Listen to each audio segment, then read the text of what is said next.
If you have been on Lakers Twitter, Lakers Reddit, or even Lakers YouTube throughout the past month, then I imagine you've probably seen a whole bunch of hypothetical Austin Reaves trades. I mean, at this point, I'd say there's about a 70-30 split of fans who want to trade him, or then that do not want to trade him. And even more than that, there have been a bunch of trades that are absolutely terrible in my opinion. Not saying that Austin should be untouchable, that's not the case here in my opinion, but there are many trades that they should definitely not think about making with him, that fans are including him in. So with that in mind here, we're going to talk about 3 trades that I would make with Austin Reaves, and then 3 trades and popular trades I've seen on Lakers Twitter or simply floating around that I would definitely not make with him. But before we get too far into it, don't forget to check out G2A.com. G2A.com, tons of gaming deals and killer prices, instant delivery, best gate to play, your gate to adventure. But now getting back to our topic, and like I said, many fans definitely want to trade Austin Reaves or definitely are exploring the idea of it, primarily from his value or I guess simply put emotion. But for the argument to trade him, I'd say it's mainly about his contract or rather upcoming contract. At this current moment, he currently has a very valuable contract, maybe the most valuable contract in the entire NBA, but when that contract comes to an end, which might be as soon as next summer, then it might not be that valuable.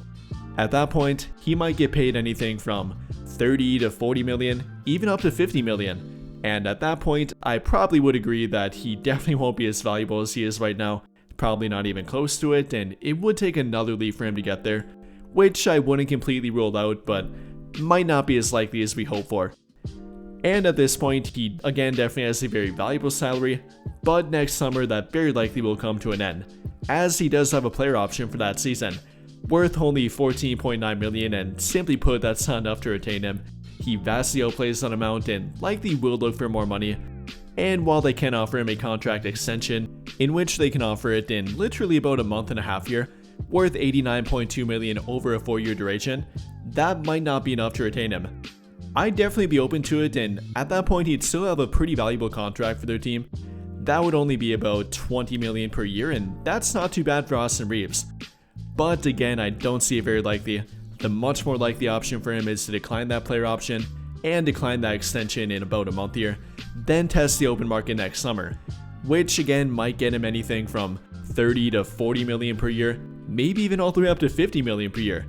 Don't find that very likely, but I guess who knows. So with that being said here, is it the right idea to try and get ahead of that, aka trade him right now and not have to pay him that contract? Again, that's definitely up for debate, but we'll explore that through 3 different trades that I would make for him and would definitely not make for him. But beginning with the trade that I would make for him, this would kind of be the baseline level for it, and I guess a kind of realistic trade in my opinion. Not for a player with a big name or definitely not a star player by any means, but it might not be a player that's widely available. And that player happens to be Herb Jones. Coming off a injury-prone year and in which one that he finally didn't hit the 50-game mark for the first time in his young career, only playing 20 games and only averaging about 10 points per game. But the season prior to that one, made defensive first team, was 5th place in defensive player of the year voting, and is a big 3-and-D wing player that theoretically would fit very well with their team. Again, might not be for a Giannis Antetokounmpo or first team All-NBA kind of guy, but it would be for a very good fit and a guy that would be a better fit for their short-term future and simply a better fit with Luka Doncic. So with that in mind here, I guess the trade would probably be kind of a swap for them in my opinion. If the Pelicans would want to make it, which I guess not entirely out of the question. I mean, at this point they do have some long-term backcourt issues.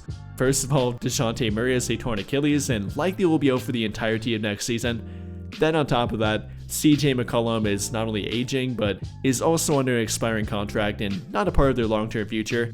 So they really don't have a long-term solution at point guard.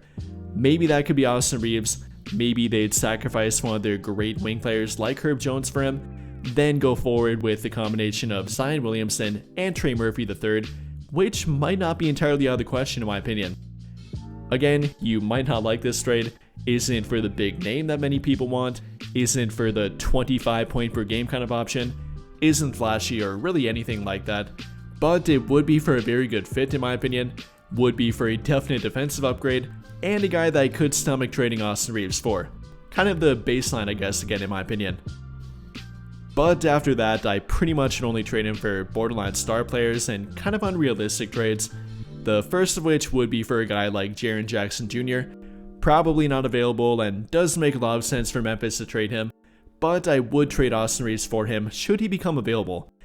And the argument for that is that he is under an expiring contract, only having 1 year left on his current deal, and with the Grizzlies' future kind of uncertain, them being pushed out in the first round once again, and with Ja Morant not looking that great at this point, neither from an off-the-court standpoint or then health standpoint on the court, maybe Jaren Jackson might want to move on. And in the off chance that would happen and Memphis would be willing to trade him, and even trade him to the purple and gold, then I definitely would explore it, and even with Austin Reaves as a trade chip. Once again, no, I don't find it very likely, but in the off chance it would happen, I definitely do like the fit. First of all, Jaren Jackson is a great defender, former Defensive Player of the Year candidate, and definitely can be a primary rim protector, albeit prefers to play power forward, not really a center, kind of a problem they had with Anthony Davis, but I still would stomach it and make the trade for him. Then on top of that, he is both a good lob threat and a good 3-point shooting threat as a big man, so would be a pretty ideal fit with Luka Doncic. That could be a combination that works for them going forward, could be their future duo after LeBron retires, so I definitely would not be opposed to it, but I definitely don't find it very likely, unfortunately. But then for my third and final trade that I would make, this would be for Giannis Antetokounmpo.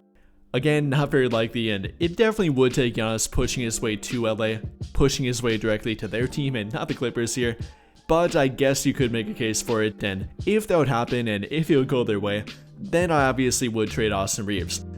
Probably would have to be for a package with everything the Lakers have to offer, not only Austin Reaves, but then Rui Hachimura, Gabe Vincent, Maxi Kleber, their 2031 first round draft pick completely unprotected, every future first round draft pick swap they have to offer, which would be in 2030, 2028, and 2026, then their only remaining second round draft pick, and probably even Dalton Connect on top of it. So pretty much gutting their team, but I guess you kind of have to do it for a guy like Giannis. I mean, really no other way around it. If you can create a duo of Luka Doncic and Giannis Antetokounmpo, then you gotta do it. Even for a short-term trio with LeBron James, and yes, that would be difficult with the new CBA, I still think you gotta do it. But with that in mind here, while there are a few trades that I would make including Austin Reaves, there are many more that I would not make with him. Many of which I've seen floating around, and many of which that really don't make sense in my opinion. And while we really could spend all day talking about them, we're just gonna go through 3 of them and probably the ones I've seen the most of. And for trade number 1 that I would not make with Austin Reaves, it's a trade in a player that I would trade for, just simply not trade Austin Reaves for. That player being Nick Claxton. And I'm not sure if fans simply are confused about the fact that the Lakers should trade for him and then what they should give up for him, but I'm definitely not trading Austin Reaves for him. Even throwing in Cam Johnson with that, I still am not sure I'd make a trade for that. I mean, the amount of salary it would take to get to that point and everything the Lakers have to give up for them, or simply for Nick Claxton with that trade, is not worth it in my opinion. Trading Austin Reaves for Nick Claxton is not anywhere near equal value, and for the Lakers to get to that point, I'd say they'd have to require the Nets to throw in their 8th overall draft pick in the 2025 NBA draft, and I simply don't see them doing it. Again, I like Nick Claxton and would make a separate trade for him, one that does not include Austin Reaves, but I'm definitely not trading Austin Reaves for him, or really anything the Nets have to offer. But then moving on to trade number 2 I would not make with Austin Reaves, and that would be for Daniel Gaffford. Yet another player I'd like and would make a separate trade for, but I'm not trading Austin Reaves for him. Everything from the fact that he's under an expiring contract, not going to trade Austin for many expiring contracts, and definitely not for Daniel Gaffford. He's on Reaves' level in my opinion, and it would take a lot for me to make that kind of trade, not only for Daniel Gaffford, but then draft picks or some other player with him, and I'm not going to make a 1-for-1 trade for Austin Reaves for Daniel Gaffford. That's absolutely insane in my opinion. But then for our third and final trade that I would not make with Austin Reaves, this would be for the Utah Jazz's Lowry Markin. I've seen this one floating around in a little bit more lately, and I'm really not sure why. I mean, this is kind of the same problem that many fans have with Austin Reaves. Not a good defender, an upcoming bad contract, and a guy that's really not worth what he might be paid or actually will be paid in the case of Lowry Markin. So I really don't get it. Even for the fans that throw Lowry Markin in with a guy like Walker Kessler, I still really don't love that trade. I mean, maybe at that point, but if you're talking about simply Lowry Markin, I'm not making that trade. And even to get to that point, it would not only take Austin Reaves, but then 3 or more contracts with him to simply make the trade work financially, including something like Austin Reaves, Jared Vanderbilt, Gabe Vincent, and Maxi Kleber. And once again, I am not making that trade. Even throwing in Walker Kessler with a bunch of contracts to make the money work here, I'm still being highly questionable about that trade and would much rather prefer to trade Austin Reaves for a better and a player that's more worthwhile in my opinion, not Lowry Markin. I'm not sure if fans simply love the height differential and the fact that they'd be getting a taller player, which I really do think some fans like and really only go after, but I'm not making that trade for Lowry Markin.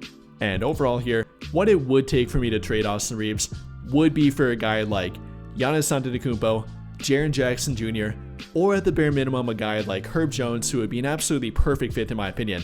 Not for guys like Nick Claxton, Daniel Gaffford, Lowry Markin, or anybody on that level or value level compared to him. But with all of that being said, what do you guys think?